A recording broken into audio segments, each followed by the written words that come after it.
Magandang araw sa inyong lahat mga bata. Kamusta naman kayo dyan? Sana'y okay lang kayo. Sa araw na ito, pag-aaralan naman natin ang tungkol sa pagtukoy ng simuno at panaguri. Ngunit ano nga ba ang simuno? Ang simuno, ito ay bahagi ng pangungusap na gumagawa ng aksyon sa pangungusap o siyang pinag-uusapan sa pangungusap. Ito ay maaring pangalan ng tao, bagay, puok, pangyayari, at iba pa. Sa Ingles, ang tawag dito ay subject. Ano naman ang panaguri? Ang panaguri ay bahagi ng pangungusap na tumutukoy sa paksa. Sa Ingles, ang tawag dito ay predicate. Mayroon tayong tinatawag na payak na simuno at payak na panaguri. Ang pinakamahalaga o pangunahing salita sa buong simuno ay ang payak na simuno. At ang pinakamahalaga o pangunahing salita sa buong panaguri ay ang payak na panaguri. Narito ang mga halimbawa ng pangungusap na may simuno at panaguri.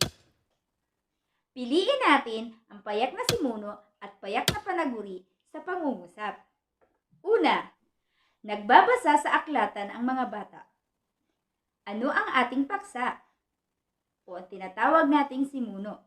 Sabi natin kanina, ang simuno ang pinag-uusapan sa pangungusap o siya ang gumagawa ng aksyon sa pangungusap. Okay, ang ating simuno o tinatawag nating paksa ay bata. Ano naman ang panaguri? Sabi natin kanina, ang panaguri ang tumutukoy sa paksa. Okay, so ang ating panaguri ay nagbabasa. Ulitin natin, ang ating paksa ay bata at ang ating panaguri ay nagbabasa. Ikalawa, sila ay tahimik na nagsusulat. Ano ang ating simuno o tinatawag nating pinag-uusapan sa pangungusap? Sila ay tahimik na nagsusulat. Ang ating simuno ay sila. Ang sila ay panghalip. Yan. Ano naman ang ating panaguri? Sila ay tahimik na nagsusulat. Tumutukoy sa paksa o tinatawag nating simuno.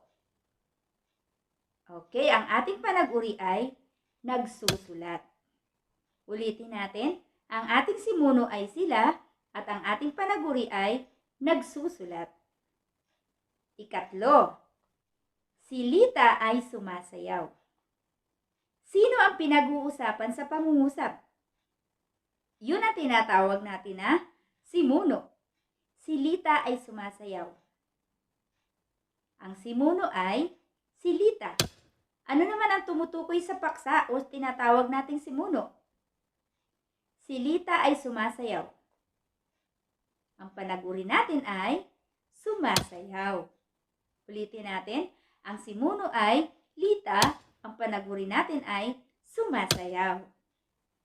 Ika-apat, kumakain ng almusal ang mag-anak. Ano ang ating simuno? At ano rin ang panaguri? Ang simuno natin ay mag-anak at ang panaguri ay kumakain.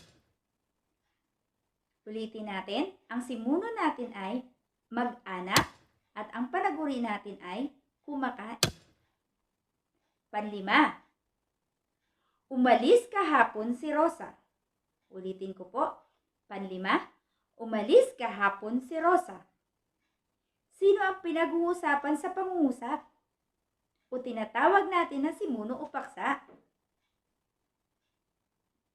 Okay, si Rosa. O Rosa ang ating simuno o paksa. Ang panag-uri natin ay umalis. Ulitin natin, ang simuno natin ay Rosa. Ang panag-uri natin ay umalis.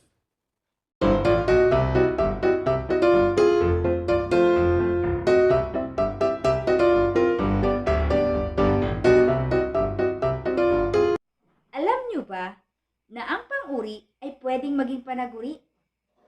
Narito ang mga halimbawa na ginagamit natin ang pang-uri bilang panaguri. Ang bata ay masipag. Ang ating simuno ay bata. Ang ating panag-uri ay masipag. Ang salitang masipag ay panag-uring pang-uri sapagkat ito ay naglalarawan sa bata. Ang bata ay masipag. Payak na simuno, bata. Ang payak na panag-uri, masipag. Sa buong simuno naman, ang bata. Buong panag-uri ay masipag. Ang daan ay mabato. Ang payak na simuno ay daan. Ang payak na panag-uri ay mabato. Ang salitang mabato ay pang-uri sapagkat ito ay naglalarawan sa ating paksa o simunong daan. Ang daan ay mabato. Sa payak na simuno, daan. Sa payak na panag-uri, mabato. Pagdating naman sa buong simuno, ang daan. At buong panag-uri ay mabato. Upang higit ninyong maunawaan ang ating paksa sa araw na ito, subukin nating tukuyin ang payak na simuno at payak na panag-uri. Gayon din ang buong simuno at buong panag-uri sa pamamagitan ng pagtala nito sa bawat hanay. Una, si Mang Kanor ay nagpatawag ng meeting. Tukuyin natin ang payak na simuno at payak na panag-uri. Gayon din ang buong simuno at buong panag-uri. Ikalawa, nagsisimba tuwing linggo ang mag-anak. Ikatlo, si Jack ang matalik kong kaibigan.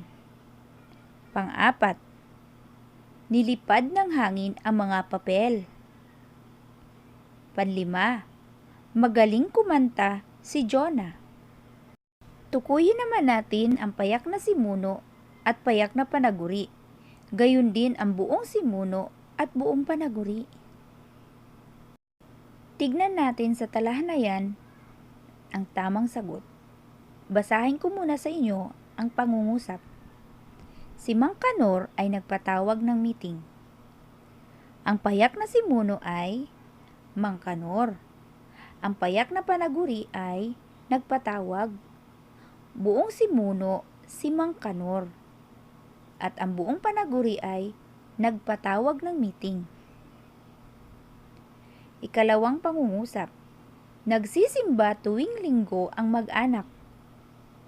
Ang payak na simuno ay mag-anak. Ang payak na panag-uri ay nagsisimba. Pagdating naman sa buong simuno, ang mag-anak. Buong panag-uri ay nagsisimba tuwing linggo. Ikatlo, si Jack ang matalik kong kaibigan.